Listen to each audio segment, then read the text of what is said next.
South Sequoia League Wrestling Champion twice, Sequoia Division Championship twice, and 3-time Morro Tournament Champion.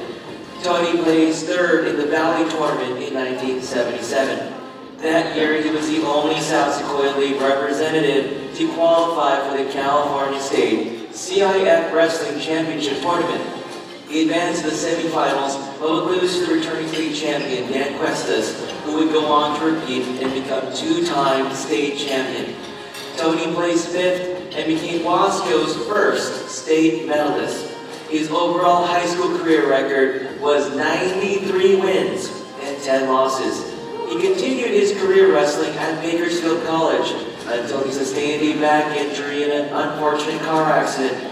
Tony was part of the 1976 and 1977 Wasco Tigers South Sequoia League Championship track teams. He was South Sequoia League champion in the pole vault in 1977. His third in the Valley Vault of 14 feet qualified him for the California CIF State Track Meet at UCLA. Tony was Hall of Fame coach Andy Darby's lone representative at the meet. Coach Darby was honored as the Small Schools Coach of the Year. Tony was the only Wasco athlete to accomplish participating in state championships in both track and wrestling. Tony Padilla.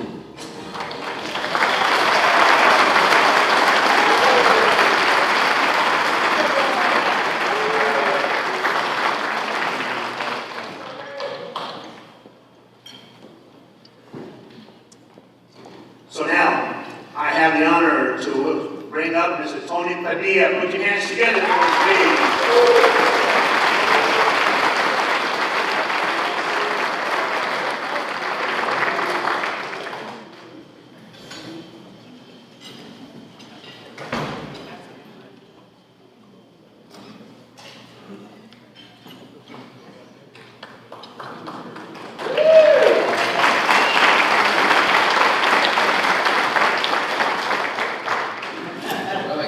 Break tradition and save the best for first, right? It's quite an honor. Glad to see a bunch of friends here, coaches, my brother who's younger than me, his friends that I grew up knowing as well. So anyways, I want to thank the Hall of Fame committee for this honor. Celia Brandon for my original nomination, which who knows what happened to it. But, I then met Joe Hively recently. Where are you, Joe? There you are. Yeah, I met Joe recently, and we just got to talking and stuff. And thank you for resurrecting the nomination, so to speak. I love sports. Growing up, I was out for a sport every season of every year in high school. So. I also did cross country, and I played football my junior and senior year. So cross country, freshman, sophomore year, football, junior and senior year, wrestling, and track all 4 years in high school. But there's a little twist on that. I believe it was my sophomore year, I decided that I wanted to try baseball. And Coach Darby, where are you? So Coach Darby, I guess Coach Chapman at the time when he had a little talk with Coach Darby and told, or I guess it could have been the other way around. Coach Darby wanted Coach Chapman says, Coach Darby really wants you to be back on the track team. So I went ahead and quit the baseball team and went back out for track, which was a good decision, obviously. So I rejoined the track team. I made some notes. Hopefully, I don't know how much time we have here, but I've been to a couple of these installations, and a couple of years ago, Mr. Parker got me stalled. Okay, well, he was about a half hour, so I promise I won't take it.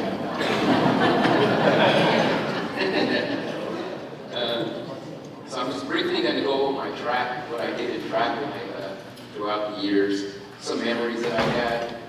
My freshman year, I went out for track because my wrestling teammates, Jim Dillingham, Ron Hunt, and Tom Hammett, they all were pole vaulters, and they were They did that their freshman year, so I was a freshman, they were sophomores, and they said, hey, you know, this is what we do in the off season. So I said, okay, well, I'll go try it. So I went out and did the pole vault all season long. I couldn't bend the pole because I weighed about 90 pounds. So, but I loved it, and it was a lot of fun. I'd love to go to practice and just to see how high I could, you know, clear. And I think the bar started at 7 feet, the height. And so my freshman year, I wound up clearing a best height of 7 feet 6 inches. Well, Dwight Stones, I don't know if you guys have heard of him, he was a high jumper, world-class high jumper. He was high jumping 7 feet 6 inches without a pole. So anyway, so my sophomore year, I still couldn't bend the pole, but I did put on a little bit of weight. I was about 100 pounds. And halfway through the track season, I pulled a hamstring. And, but not before clearing 8 feet 6 inches, so hey, I improved the foot. Okay. My junior year, I gained enough weight to bend the pole finally. I cleared 11 feet 6 inches, which I probably remember all that, and was still only good enough to be fourth on the team, but also fourth in the league because my teammates, Hammett, Hunt, Dillingham, they were all ball team, like 12 foot, 13 feet. So we had some pretty good pole vaulters on our team. My senior year, after a successful wrestling season, it was time to have some fun and see how high I could get.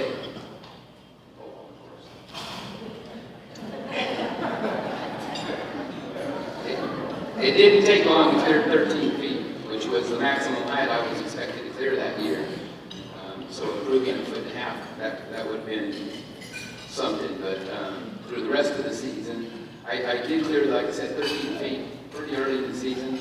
And through the rest of the season, I managed to clear 13 and a half feet and win the league in area meets. And I qualified for the Valley track meet. I still remember that track meet.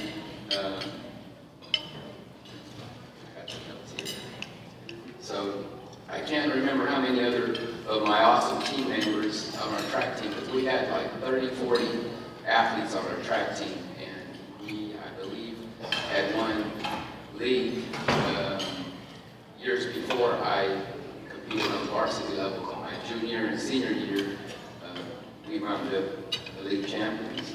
But I do remember that Coach Darby was going to be honored at the state track meet. He was to be honored as a small schools coach of the year. Remember that, Coach? Okay. So anyways, he was rooting for me and my good friend Kevin Knox, who was a pretty good mile runner. And I can still remember, I believe I qualified first. I wound up clearing 14 feet on my first try, which there was another gentleman that from another school, I can't remember, I want to say it was from Lindsay. He was a pole vaulter, and I went up against him a couple of times and he beat me. But this particular time I was ready and I was pumped and I wanted to get to the state meet because I was so close. So I wound up clearing 14 feet on my first try, and that other guy did clear 14 feet. So as soon as I cleared it, I pretty much knew that, hey, we're going to the state meet. I looked over at Coach Darby up in the stands, and we were just kind of giving each other that look like, hey, we're going. So I remember that. And at that time also, they gave us these neat little little black bags that you could keep all your stuff in. And they were just for the season. You have to give it back. But I told Coach Darby, I said, hey, if I qualify, if I take you to state meet, I'm going to keep that bag. He said, if you do, you can have it. So yes, I got to keep that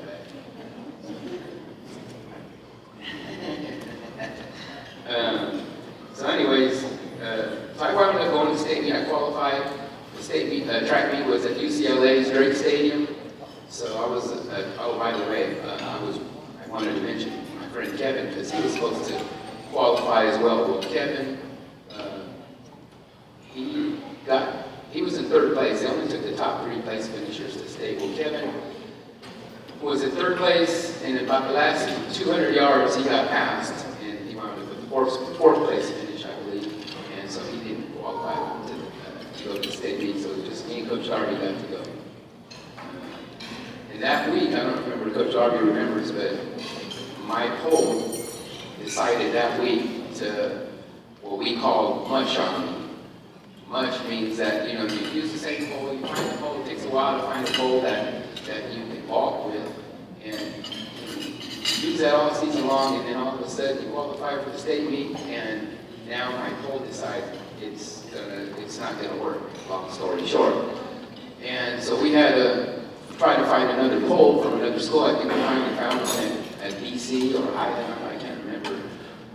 But we did find another pole, and it was a little bit bigger, and I just could not tame the pole, so to speak, before the state meet. So at the state meet, the opening height was 13 feet, which was a height that I normally didn't even enter competition at when we had our dual track meets. They would say they would start like 9 feet, 10 feet. The other athletes the other pole vaulters from the other schools would come in, or even some of my teammates, they would come in at 9 feet and then 10 feet by the time. Then they'd get to me and they'd say, well, you haven't vaulted yet. I said, I know, I'm not starting till you get to 13 feet. So they said, okay, well, and by the time they got to 13 feet, everybody else was out because they had already, exhausted their 3 balls at maybe 10, 11, 12 feet, whatever. So I come in the competition at 13 feet, clear the height, and I won. I was in first place. Like I said, at the state track meet, I couldn't even clear the opening height because I couldn't get used to that pole. So it just was unfortunate, but it was a great experience. Had some really good memories on the track team. I know at one time our team had like 43 consecutive wins against other teams that we competed against. So anyways, that's pretty much my track memories that I have. And that was the short part of it. So, now we get to wrestling. That was 3 pages. My wrestling one's only 6. Okay? I'm trying to fly through them. So wrestling, after all right, I'll try to speed it up. When I was in 8th grade, my Greg Margo.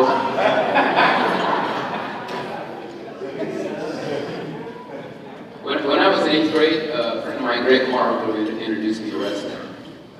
He asked me to come out. He was on the wrestling team. It was in 8th grade.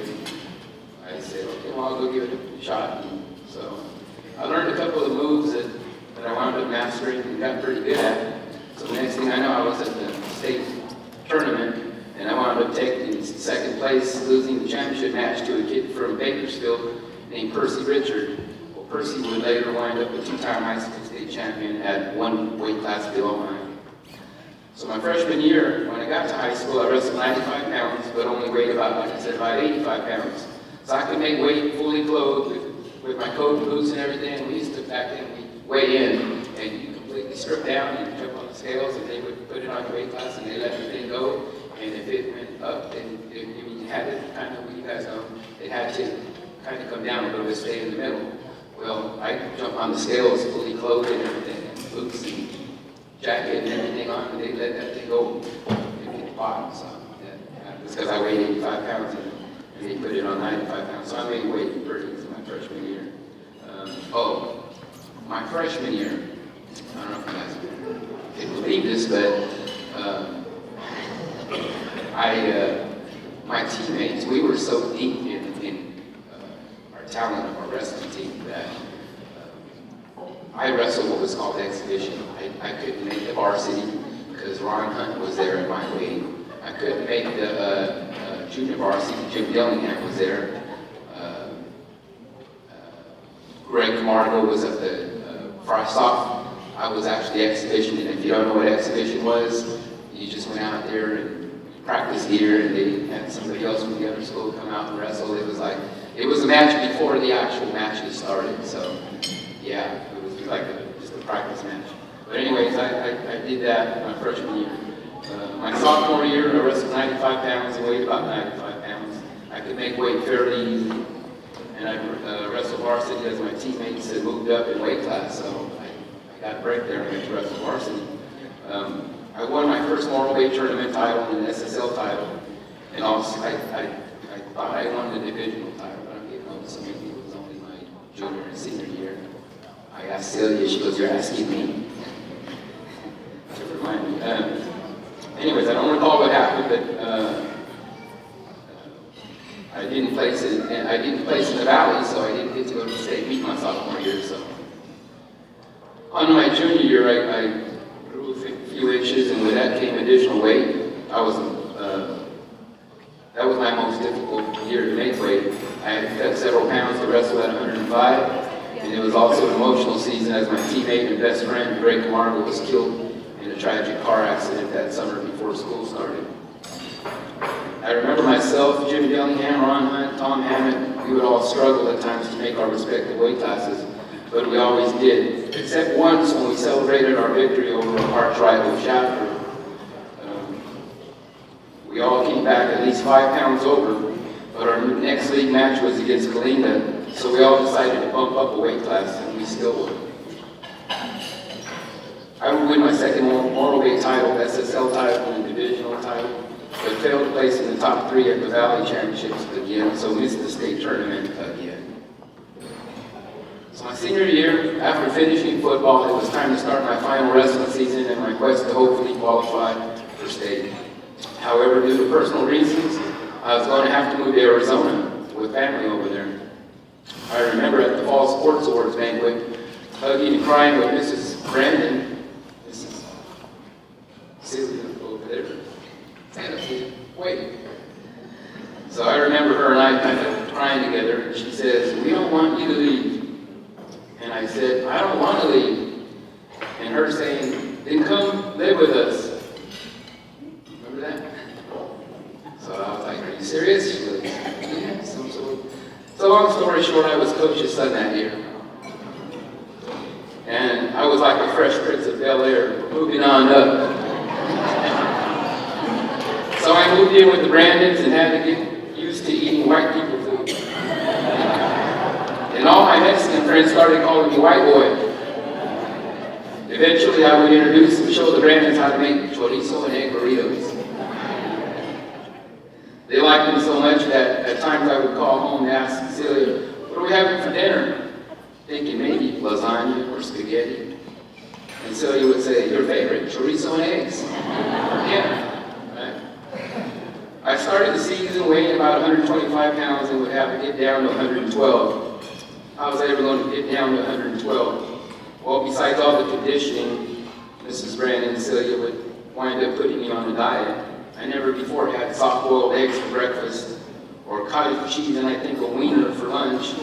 I forgot what she said would make me, what she would make me, I forgot what she would make me for dinner, but it wasn't chorizo and eggs. Not during wrestling season.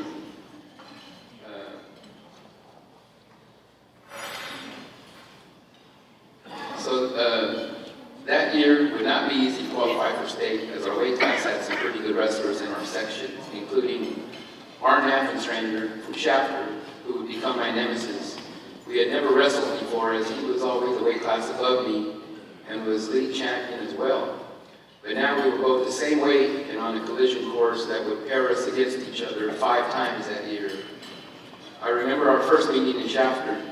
The gym was packed, as usual, for our Padilla Wasco matches. Some of you remember there, Sal. With people were sitting around the mats. It was, you couldn't find a seat.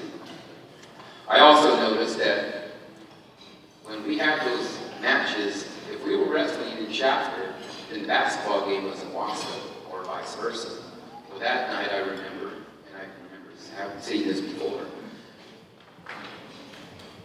at our matches, I would see some of the JV basketball players at our matches. They'd leave their basketball game. They didn't stick around for the varsity basketball game. They came to watch the showdown, the big Wasco Shafter match.